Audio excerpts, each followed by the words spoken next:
할렐루야. 오늘 두려움 속에도 이 성전의 사모함으로 예배에 나온 사랑하는 성도님들 한 분 한 분을 진심으로 사랑하고 축복합니다. 또 지금 이 시간 인터넷 방송으로 하나님 앞에 예배드리는 모든 성도님들께도 하나님의 따뜻한 위로와 평안이 오늘 아침 여러분과 함께 하시기를 예수님의 이름으로 축원합니다.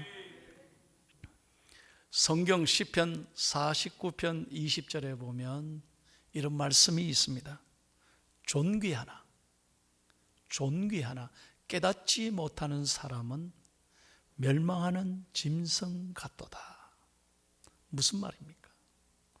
여러분, 사람이나 짐승이나 다 동물이잖아요. 그래서 먹고 자고 자식을 낳고 새끼를 낳고 기르고 이 모든 본능은 다 똑같은 거예요. 그러나 우리 사람이 짐승과 다른 위대한 점은 뭐냐? 깨닫는 데 있다는 거예요. 깨닫는 데 있다.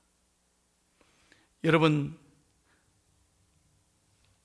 그러므로 사람이 깨닫지 못하면 멸망하는 짐승과 같다는 이 귀한 말씀에 우리는 귀를 기울여야 할 것입니다. 사람이 깨닫지 못하면 사람 노릇을 못하는 거예요. 그렇다면 여러분, 오늘 아침 예배 나온 저와 여러분이 무엇을 깨달아야 할까요? 먼저 예배를 시작하면서 우리가 깨달아야 될 중요한 세 가지 영적 교훈이 있어요. 첫째는 뭐냐? 내가 누구인가를 늘 깨달아야 합니다. 내가 누구인가? 자신의 정체성을 분명히 알고 예배할 때마다 믿음으로 고백하는 것이 얼마나 중요한지 몰라요. 셀프 아이덴티피케이션이 중요하다는 거예요. 내가 누구인가? 이걸 깨닫지 못하면, 확신하지 못하면 수많은 어려움 앞에서 우린 절망해요. 낙심해요. 기가 죽어요. 두려움에 갇혀서 아무것도 못해요. 그러나 내가 누구인지를 알면 우린 담대할 수 있는 거예요. 하나님이 주시는 용기를 가지고 우린 믿음으로 일어설 수 있는 것입니다. 여러분, 고린도전서 6장 19절에서 20절 말씀을 다 함께 크게 읽겠습니다. 시작. 너희 몸은 너희가 하나님께로부터 받은 바 너희 가운데 계신 성령의 전인 줄을 알지 못하느냐? 너희는 너희 자신의 것이 아니라 값으로 산 것이 되었으니 그런즉 너희 몸으로 하나님께 영광을 돌리라. 아멘. 무슨 말입니까? 우리 안에 거룩한 영, 하나님의 영, 성령이 거하시는 성전이라는 거예요. 우리 안에 하나님이 계시는 거예요. 예수 그리스도 거룩한 보배가 내 안에 있습니다. 믿으시면 아멘. 그러므로 우리는 하나님 앞에 살아가는 거예요. 하나님이 없이는 우리는 아무것도 아닌 거예요. 그래서 여러분, 우리가 늘 감사하며 살아가야 될 것은 우리 안에 성령님, 예수님이 계시는 거예요. 그래서 여러분이 얼마나 존귀한 존재인가, 얼마나 귀한 존재인가 여러분 깨닫고 감사하기를 축복합니다. 두 번째는 사람은요 참 자신의 부족함을 깨닫는 거예요. 다시 말하면 내가 아무것도 아닙니다. 교만을 버려야 되는 거예요. 하나님 앞에서 제일 싫어하는 게 뭐냐? 교만인 거예요. 하나님이 제일 싫어하는 거예요. 그러므로 늘 자기를 낮추고 겸손한 자에게 하나님은 은혜를 주시는 거예요. 여러분, 코로나 바이러스 앞에 우리 인간이 최첨단 과학 문명의 시대를, 초스피드한 인터넷 시대를 살아가는 우리가 보십시오. 꼼짝 못하잖아요. 우리가 뭘 할 수 있어요? 그러므로 우리는 늘 고백하는 거예요. 우리가 아무것도 아닌 거예요. 아무것도. 여러분, 위대했던 역사의 알렉산더 대제가 세상을 떠나기 전 마지막 유언을 뭐라고 남겼느냐? 내가 죽으면 관에다 구멍을 2개 뚫으라고. 왜? 그 관으로 뚫은 구멍 사이로 내 손을 이렇게 펴게 해라는 거예요. 그래서 많은 사람들이 보게 했다는 거예요. 무슨 얘기입니까? 그 위대했던 찬란했던 알렉산더 대제도 여러분 세상을 떠날 때는 2 손으로 떠난다. 2 손으로. 이것을 만 백성에게 보게 한 거예요. 이게 인간인 거예요. 빈손으로 가는 거예요. 우리가 하나님 앞에 예배 드릴 때마다 늘 깨닫는 것은 나는 아무것도 아닙니다. 그래서 하나님의 은혜가 필요한 거예요. 그래서 하나님의 도우심을 구할 때 성령님이 여러분을 붙잡아 주시고 위로해 주시고 새 힘을 주실 줄로 믿습니다. 마지막 3번째 다 같이 우리가 깨달아야 될 게 뭡니까? 크게 읽겠습니다. 시작. 하나님의 사랑을 깨달아야 합니다. 무엇을 깨달아야 돼요? 하나님의 사랑을. 이게 바로 은혜예요. 은혜란 뭐냐? 하나님의 사랑을 깨닫는 거예요. 날마다 하나님 앞에 나올 때마다 하나님의 말할 수 없는 사랑. 이 은혜는 한 번만 받는 게 아니에요. 날마다 하나님의 사랑을 깨닫고 감사하고 누리고 고백하는 사람이 제일 행복한 사람. 여러분, 바로 이게 예배예요. 눈물 흘리고 캄캄했던 사람들이, 답답하고 앞길이 보이지 않았던 사람, 이 예배를 통해 하나님이 우리를 얼마나 사랑하시는지를 깨닫게 될 때 우리의 길이 되고 진리가 되고 생명이 되신 하나님께서 우리의 길을 선하게 열어주실 줄로 믿습니다. 여러분 지금 보세요. 이 확진자들이 지나갔던 동선이 다 공개되잖아요. 좀 알면 안다고 이래 고개라도 흔들어. 지금 마스크를 쓰고 나는 여러분 앞에 지금 굉장히 낯선 설교를 하는 거예요. 여러분 얼굴을 들여다볼 수 없으니까 누가 오셨는지 지금 몰라요. 지금 굉장히 답답한 설교를 하고 있어요. 그래서 고개라도 흔들어 주세요. 그 동선이 쭉 나오는데 난 깜짝 놀랐어요. 제가요 매주마다 가는 이비인후과가 있어요. 세상에. 내가 바빠가지고 그날 못 갔다니까. 그날 그 갔으면 어떻게 될 뻔했어요. 내가 늘 가는 이비인후과인데 그 갔다면 오늘 내가 이 자리에 서겠어요. 격리 조치 당해야 돼요. 야, 순간순간 깨달아요. 내가 내 힘으로 사는 게 아니라는 거예요. 전적으로 하나님의 은혜인 줄로 믿습니다. 우리 힘으로 내가 지킨 게 아니라니까요.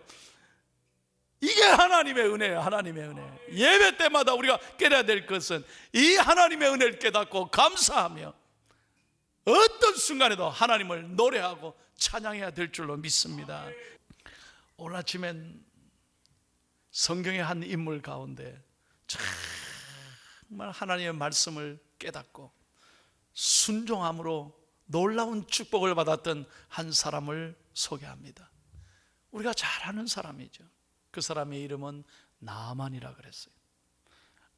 이스라엘 사람이 아니에요. 아람의 군대 장관이었어요. 나라를 건전 구국 공신이었어요. 그래서 많은 사람 앞에 크고 존귀한 자라 그렇게 칭송을 받았어요. 얼마나 그가 권력을 잡고 있었냐면요, 왕 다음으로 서열이 높아요. 그가 지나갈 때만 온 백성들이 엎드려 절을 합니다. 그만큼 그는 큰 권세와 힘을 가지고 있는 사람이었어요. 그런데 어느 날 자기도 몰랐는데 이 몸이 점점 아프기 시작하는데, 오늘 성경을 보세요. 나병이라, 나병, 문둥병에 걸린 거예요. 여러분, 이게 무슨 말입니까? 이게 웬일입니까? 여러분 아시다시피 나병은, 문둥병은 온몸이 썩어가는 거예요. 정말 가슴이 아파요. 온몸이 만신창이가 돼 가는 거예요. 우리나라는 이제 많이 좋아졌습니다. 그래서 많이 의학이 발달해서요, 많이 이제 치료받고 요즘은 잘 못 봬요. 그런데 저는 재작년에 제가 미얀마에 갔을 때 그 한센인 마을에 가서 제가 설교한 적이 있어요.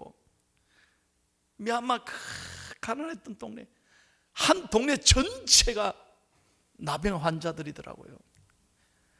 애도 어른도 다 몸이 썩어가는 걸 보고 정말 제가 가슴이 아팠어요.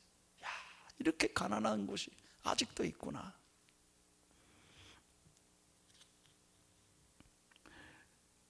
그런데 여러분 보십시오. 오늘 이 나아만이 큰 축복을 받았어요. 오늘 마지막 14절에 보니 그의 살이 어린아이 같이 깨끗하게 나음을 받았더라. 얼마나 놀라운 말씀이에요. 어떻게 해서 이런 놀라운 기적의 축복을 누리게 됐는가 하는 거예요. 잘 과정을 살펴보십시다. 그리고 우리는 하나님의 음성을 들어야 돼요. 첫 번째, 다 같이 읽겠습니다. 시작. 예, 하나님의 종 엘리사가 나만의 먼저 교만의 옷을 벗게 했다는 거예요. 여러분, 그동안 나만은 성공한 사람 아닙니까? 출세했습니다. 큰 힘을 갖고 있었습니다. 그런데 문둥병에 걸려서 몸이 썩어져 가는데 무슨 소용이 있습니까? 그래서 하나님의 종을 찾게 만드셨습니다. 엘리사를 찾아갔습니다. 그런데 더 기가 막힌 건요, 이렇게 그래도 이렇게 높은 자리에 있는 사람이 가면 아이고, 하나님의 종이 좀 나와가지고 친절하게 아유 어서 오십시오, May I help you? 내가 뭘 도와드릴까요? 이래야 되는데 자기가 나온 게 아닙니다. 종이 나온 게 아닙니다. 종을 보내가지고, 자기가 직접 나온 게 아니에요. 자기 밑에 있는 종을 보내가지고 하나님 말씀을 전달하는 거예요. 여러분, 그게 오늘 성경 10절에 한번 보세요. 10절 말씀을 다 같이 읽겠습니다. 시작. 엘리사가 사자를 그에게 보내 이르되 너는 가서 요단강에 몸을 7번 씻으라. 내 살이 회복되어 깨끗하리라 하는지라. 여러분 생각해 보세요. 여기에 나아만이 기분이 나빴다는 거예요. 내 생각에는 11절에 보면 내 생각에는 아이고, 엘리사가 직접 나와서 자기를 좀 이렇게 위로하고 만지고 기도할 줄 알았는데 종을 보내가지고 요단강에 가서 7번 씻으라. 누구 약 올리나? 내가 여기까지 왔는데. 그리고 우리 다메섹의 강들이 얼마나 좋은데 뭐 요단강에 가라? 그것도 대낮에 7번 씻으라? 여러분 한번 생각해 보세요. 이게 쉬운 일이었겠어요? 왜 그랬습니까? 하나님은 네 계급장 다 떼라는 거예요. 네가 가지고 있는 거 다 내려놓으라는 거예요. 너 자존심 다 내려놓으라. 아무 소용없는 거예요. 마찬가지로 오늘 우리에게 주시는 메시지가 바로 이거예요. 여러분, 내가 하나님 앞에 나올 때 내 모든 자존심, 내 지식, 내가 알고 있는 것, 내가 의지했던 것 다 내려놓아야 비로소 하나님을 만날 수 있는 거예요. 믿으시면 아멘. 그래서 하나님은 겸손한 자에게 은혜를 주시는 거예요. 여러분에게 제가 부탁합니다. 하나님 앞에 정직하십시오. 겸손하십시오. 우리가 뭐 얼마나 안다고 폼잡고 뭐 얼마나 가지고 있다고 말이죠. 내 이성, 내 지식, 내 얄팍한 기술, 경험, 절대 그걸로 하나님의 말씀을 판단하면 안 돼요. 우리는 자존심을 다 때려넣어요. 정직하게 하나님. 사람 앞에서는 여러분 안 그런 척 할 수 있죠. 사람은 몰라요. 사람 앞에는 감출 수 있어요. 그러나 하나님 아시잖아요. 아버지, 저의 연약함을 아시는 하나님, 하나님 나를 내 모습 이대로 받아주십시오. 그렇게 하나님 앞에 믿음으로 나아갈 때, 진정성 있는 모습으로 하나님 앞에 나아갈 때, 그때부터 하나님 우리를 만지시고 위로해 주시고 우리의 눈물을 닦아주시고 새 힘을 주실 줄로 믿습니다. 두 번째 다 같이 읽겠습니다. 시작. 엘리사는 나아만에게 요단강에 들어가 7번이나 목욕하라고 했습니다. 이게 무슨 말입니까? 순종을 요구했다는 거예요. 여러분 한번 생각해 보세요. 대낮에 사람들이 다 보고 있는데 그 위대했던 나아만 장군이 옷 벗고 들어가서 요단강에 몸을 씻으라, 이게 가당키난 말이에요. 그것도 한 번이 아니고 7번까지. 7번까지. 처음에는 기가 막혔습니다. 화를 내고 돌아서려고 했습니다. 그런데 종들이 붙잡는 거예요. 주인님, 주인님, 지금 주인님 다 죽어가는데 이보다 더 큰 일을 시켜도 주인님 하셔야 되는데 왜 이건 못합니까? 자존심 무슨 소용이 있습니까? 주인님 한번 해보세요. 여기에 더 이상 묻지 않는 거예요. 따지지도 않는 거예요. 나만은 전적으로 하나님 말씀에 순종했습니다. 그랬을 때 여러분 14절 다시 한번 다 같이 읽겠습니다. 보세요. 시작. 나아만이 이에 내려가서 하나님의 사람의 말대로 요단강에 7번 몸을 잠그니 그의 살이 어린아이의 살같이 회복되어 깨끗하게 되었더라. 할렐루야. 오늘 우리에게 주시는 말씀이 뭡니까? 하나님의 말씀이 우리의 능력이란 말이에요. 내 두려움과 내 불안과 내 모든 아픔과 눈물을 씻을 능력이 어디서 오느냐? 오직 하나님의 말씀에서 온다는 거예요. 하나님의 말씀은 지금도 살아계시고 하나님의 말씀은 지금도 역사하시고 능력의 말씀인 줄로 믿습니다.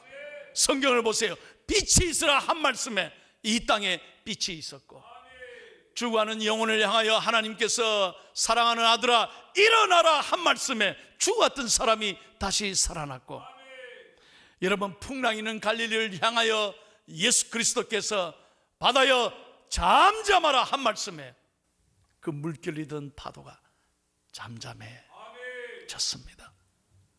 오늘 내 인생에 파도가 칠 때마다, 내 마음에 풍랑이 일 때마다, 내 삶에 끊임없는 문제가 일어날 때마다 해답은 어디에 있느냐? 하나님의 말씀에 있다는 거예요. 여러분 말씀을 끝까지 붙잡고 끝까지 말씀에 의지하고 믿음으로 아멘하고 실천할 때 놀라운 역사가 오늘도 일어날 줄로 믿습니다. 그리고 여러분 누구도 원망하거나 비난해서는 안 되는 거예요. 세상을 원망하거나 불평해서도 안 되는 거예요. 오늘 이 고통 속에 우리는 영적인 세밀한 음성을 들어야 돼요. 여러분 누구의 죄 때문입니까? 누구의 잘못입니까? 우리는 죄가 없을까요? 우리는 책임이 없을까요? 한번 잘 생각해 보십시오. 여러분 바이러스도 이렇게 두려운데 그런 생각 안 해보셨어요? 하나님 앞에서 우리의 죄는 얼마나 두려운가? 바이러스도 이렇게 심각한데, 여러분 하나님 앞에서 우리가 죄를 짓는 것은 깨어 민감합니까? 그렇게 매번 손을 잘 씻고 바이러스 앞에는 맨날 마스크 끼고 이렇게 철저하게 하면서 여러분들 하나님 앞에 죄는 그렇게 깨어 있느냐는 거예요. 민감하냐 이 말이죠. 죄에 대해서는 우리를 돌아봐야 될 때 아닙니까? 그래서 여러분 역대하 7장 14절을 다 같이 읽겠습니다. 하나님이 뭐라고 말씀하시는지 성경에 그대로 나와 있어요. 시작. 내 이름으로 일컫는 내 백성이 그들의 악한 길에서 떠나 스스로 낮추고 기도하여 내 얼굴을 찾으면 내가 하늘에서 듣고 그들의 죄를 사하고 그들의 땅을 고칠지라. 아멘. 여러분 성경 잘 보세요. 누가 회개하라는 거예요? 우리 모두가 하나님 앞에 정직하게, 오늘 이 시대가, 오늘 이 세상이 이렇게 여러분 오염되고, 보십시오, 이렇게 자연이 파괴되고 21세기를 살면서 이런 계속해서 메르스에 이어서 코로나까지, 여러분 이것은 우리 인류의 죄인 거예요. 우리가 정말 하나님께서 깨어 기도하지 않으면 안 돼요. 그리고 이 일을 통하여 우리 한국 교회는 다시 한번 영적으로 각성하고 깨어서 기도해야 될 때인 줄로 믿습니다. 교회가 회복되어야 되는 거죠. 믿는 사람들이 더 바르게 서야 이 땅을 하나님이 들으시고 이 땅을 깨끗하게 고쳐 주실 줄로 믿습니다. 그러므로 우리 모두가 책임의식을 갖고 지금이야말로 깨어 기도할 때라 이 말이에요. 마지막으로 세 번째, 나만이 어떻게 했습니까? 다 같이 읽고 마치겠습니다. 시작. 하나님께 감사와 영광을 돌렸습니다. 예, 15절 읽겠습니다. 15절 시작. 나만이 모든 군대와 함께 하나님의 사람에게로 돌아와서 그의 앞에 서서 이르되 내가 이제 이스라엘 외에는 온 천하에 신이 없는 줄을 아나이다. 청하건대 당신의 종에게서 예물을 받으소서. 여러분 잘 보세요. 나만이요, 고침받고 어디 가서 예물 가지고 온 게 아니라니까요. 무슨 말인지 이해가 되시죠? 아예 갈 때부터 기대하고 예물을 준비하고 갔던 거예요. 이건 놀라운 얘기죠. 그리고 정말로 순종했더니 깨끗이 나음을 받았을 때 어디 나가서 파티하고 야 나봐라 내 나음 받았다 자랑하고 돌아다닌 게 아니에요. 먼저 하나님께 감사하고 하나님 앞에 감사의 예물을 드렸다는 거예요. 은혜 되시면 아멘. 여러분 우리가 참 오늘 이 위기 앞에서 우리는 하나님 앞에 먼저 감사해야 되는 거예요. 감사하면 버릴 게 없어요. 지금까지 여러분 지켜주신 은혜, 여러분 지금까지 얼마나 은혜 가운데 예배 잘 드렸습니까? 별로 아멘도 안 하시네. 네? 그동안엔 찬양대가 있어서 또 얼마나 멋지게 예배 드렸어요. 오늘 찬양대가 없으니까 찬양대가 얼마나 중요한지 아시겠지요. 또 그러니까 늘 누리는 걸 모른다니까요. 하나님이 주신 은혜를 늘 몰라요. 당연한 줄로 생각해요. 당연한 줄 알고 생각해요. 나만은요 깨끗이 고침받은 그 자리에서 하나님께 감사해요. 여러분 어떤 경우에도 감사를 잃어버리지 않기를 축복합니다. 감사하면 버릴 게 없어요. 어떤 아픔 속에도 하나님 앞에 찬송하고 감사할 때 하나님 우리를 깨끗하게 고쳐주실 줄로 믿습니다. 마지막으로 예레미야 17장 14절 하나님이 저에게 주신 약속의 말씀이에요. 다 같이 크게 읽겠습니다. 여러분 이 말씀 외우고 돌아가세요. 예레미야 17장 14절 시작. 여호와여 주는 나의 찬송이시오니 나를 고치소서. 그리하시면 내가 낫겠나이다. 나를 구원하소서. 그리하시면 내가 구원을 얻으리다. 할렐루야. 여러분 이 믿음 가지고 날마다 벼랑 끝에서도 어떤 아픔에서도 하나님을 바라보고 믿음으로 찬송하고 감사하는 자에게 하나님은 깨끗하게 치유하시고 고쳐주실 줄로 믿습니다. 오늘 이 나만의 스토리가 여러분의 스토리가 되기를 축복합니다. 여러분 일생에 살아가는 동안 어려움을 당할 때마다 오늘 나만의 이 놀라운 영적 교훈으로 승리하는 사랑하는 성도들 다 되시기를 예수님의 이름으로